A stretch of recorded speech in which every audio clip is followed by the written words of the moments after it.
Welcome back, everyone, to Conversations Live. I'm your host, Cyrus Webb. Glad you all could join us once again. For a radio audience tuning in at WYAD 94.1 FM and WYADonline.com, we're glad that you all can be with us. Also tuning in online via our podcast at iHeartRadio and Amazon Music. We're glad you all could be with us as well. When I say the name Frank Figliuzzi, of course you guys know him as a former FBI Assistant Director, also the current National Security Contributor for NBC News. I know a lot of us watch him on Deadline White House with Nicole Wallace, but he's out with a new book that is already a #1 bestseller on Amazon. It's called Long Haul, Hunting the Highway Serial Killers. We'll talk to Frank not only about what drew him to this story, but what it's been like for him to literally go on the road, to be able to get an idea of the habits of drivers and their culture, but also, of course, to be able to think about the traffic victims as well and what happens to them. If you all are just now finding out about the book, we'll let you know to get your own copy of it and stay connected with Frank as well. Frank, thank you again for the time. Really do appreciate it. No, it's my pleasure. It's been quite a week of promoting this book and getting the message out about a phenomenon that very, very few Americans are aware of. And, Frank, that's the thing about you. You are known for being able to take us kind of behind the scenes. There was one thing, I got the book on my Kindle, and I started reading it last week, and one thing that really struck me is that as you were on the road and kind of talking about the culture, the individual that you were riding with, the driver, Mike, and you all were talking about conditions, Mike had said to you, "We live like animals out here." That was a quote. I want to talk about that. What has it been like for you to not only bring attention to life on the road for these drivers, but also, of course, the plight of the victims that sometimes are involved in these trafficking incidents? Yeah, I can tell you this. I partially dedicate the book, Long Haul, to the American trucker because I came away with a newfound respect for that job. And thank God we're only talking about a fraction of truckers who are serial killers and giving the rest of the truckers a bad name. But let me tell you something. This was no picnic. I did over 2,000 miles. I slept in the upper berth of the bunk beds in the sleeper berth. I ate in the truck a lot. We cooked in the truck. The kind of boyhood excitement of I'm riding high up in a long haul truck that went away after about a few hours, and the rest of it was the reality of the road. And it's tough on the road. It's hard to eat healthy. You're very sedentary. You have little human engagement. If you're driving solo, of course. And in most trucking, you have very little exercise. We drove flatbed, and thank God we did, because flatbed means you're hauling these large loads of unwieldy material. Our first load was drywall from a gypsum factory, but truckers call it gypsy because it's the bread and butter of flatbed trucking.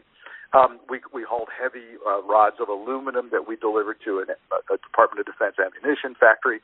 You've got to know points of securement that are federally mandated for your load. You have to know math and physics, weight distribution evenly over the axles. You have to understand whether you can load your gas tanks today or whether that will put you over the weight limit.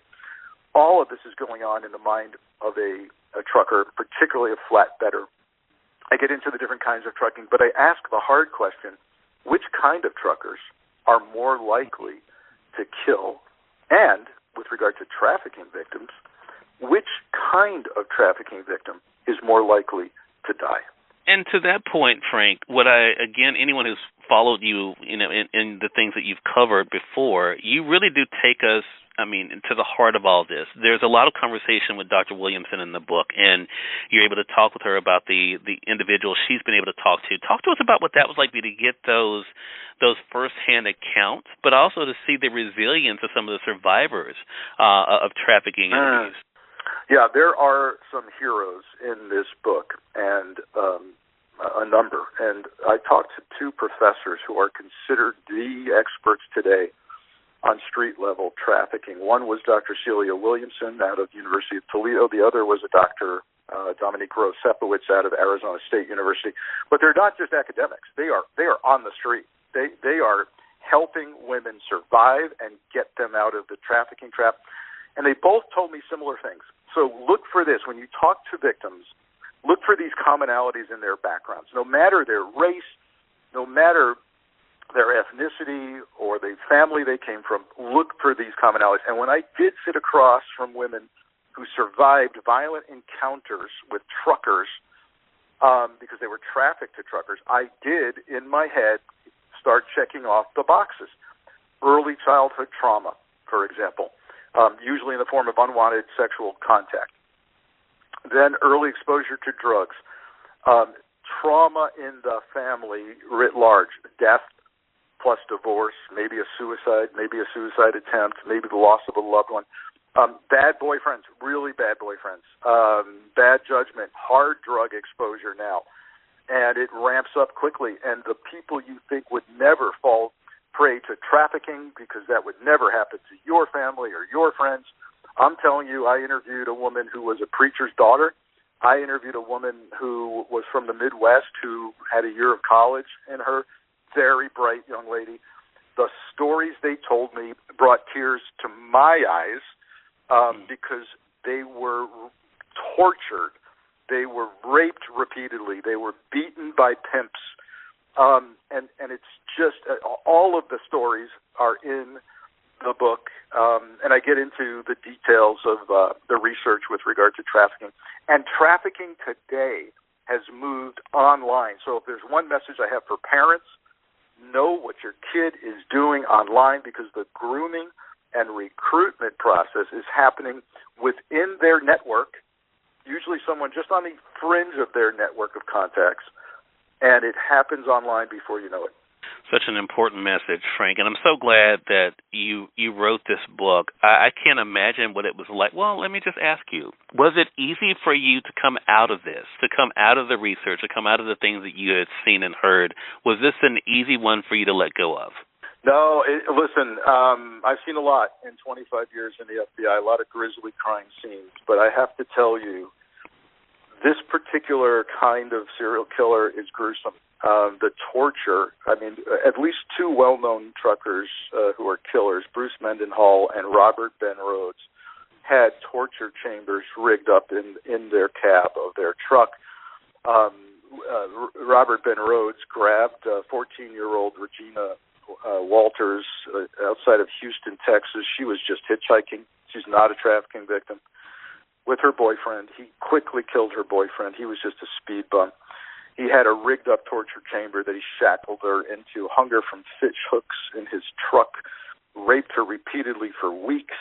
Another trucker similarly had a woman shackled naked in his truck, and when an Arizona state trooper pulled up to the truck and saw her and heard her screaming. This is rough stuff to walk away from, and perhaps the worst image, and it's an image, is a photograph of Regina Walters, the 14-year-old. It's the last known photograph of her alive. It was taken by her killer, Robert Ben Rhodes, and she knew what was coming. She knew this was the end, and she is pleading with him with her arms outstretched in front of her. She's wearing a black dress that he bought for her and made her wear, and black high heels that he made her wear.